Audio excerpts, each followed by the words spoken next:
Making a book may not be one of the most popular hobbies, but some local artists are showing that almost anyone can write and bind their own literary masterpiece.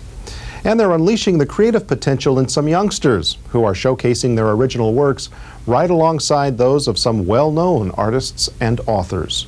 Reporter Bettina Camriani gives us a behind-the-scenes look at a new exhibit in San Rafael. They're hard at work at Wade Thomas Elementary School in San Anselmo, where these 3rd and 4th graders are putting the final touches on their very first books. But this is more than just an art project. It's pure poetry. Red as the blood in my body, orange as the pumpkins, brown as dirt, gold as my hair, yellow as sand, white like diamonds. You are as pretty as a rose beginning to bloom. You are as blue as the sky on a sunny day. You are as brown as the fall leaves. You are as many shapes that you are not a shape at all. Autumn is as colorful as a lovely bowl of fruit that doesn't get stale. Autumn is as wonderful as the summer is as hot. The leaves falling remind me of paper falling off the shelf. The sunlight looks like a tree of pails. These young authors took a field trip to Lagunitas Lake, and their writings describe what they saw there. I'm a fire-red poppy swaying in a distant field. Hello, says the fly. Vroom, vroom, vroom, says the big car. They are talking. Bang, dead. Oh, turtle, you lay on the log in the water while you sunbathe in the sun. Your back is brown, but you put a blot of green. I am a turkey vulture. I am black. I have a red beak. I see the hills and houses as I glide along.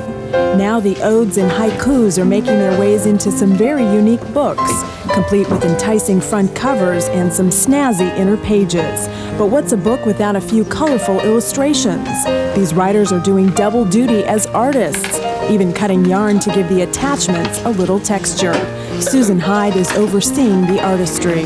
My idea for this project was that it wouldn't just be a book as a container for the words. It would be an art piece in and of itself. And those works of art have taken many long hours to perfect. We asked students to tell us about the designs of their masterpieces. In the front, there's a rainstorm, and my name is in the front. Well, this is a shark or a fish. I don't really know which.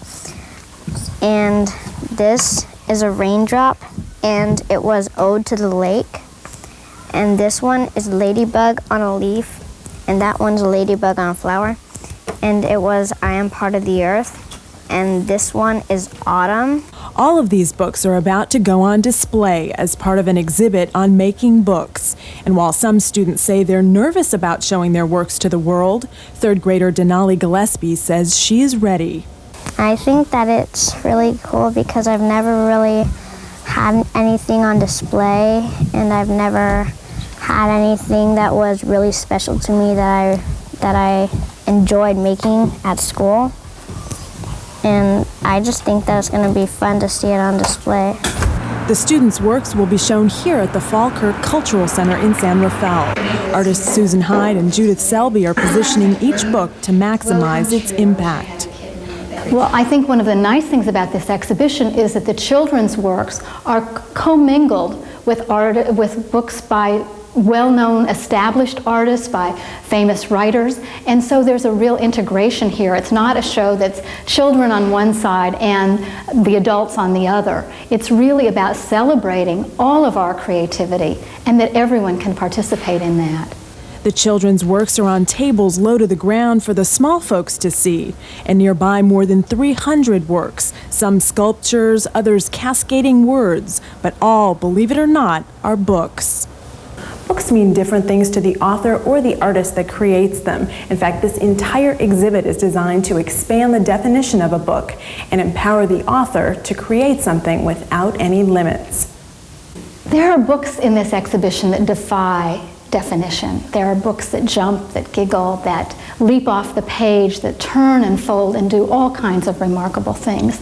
And a viewer that might come might be really confounded by that. They'd say, what, is this a book? And I think part of the intention of this exhibition is to really expand the viewer's idea of what a book can be. There are small press books, ones that are self-published, even one hammered in metal. All can be touched, read, and held. Curator Beth Goldberg says this exhibit challenges everything you've ever thought about a book.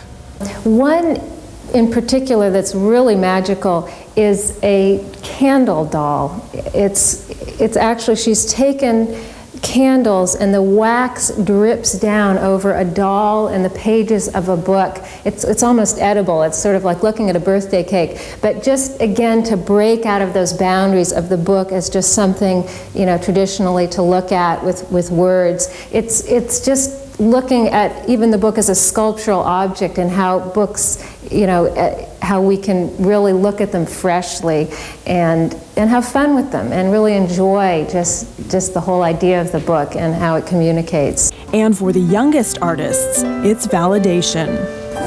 I'm as slow as a snail and as fast as a raccoon. I can soar like a hawk and pounce like a mountain lion.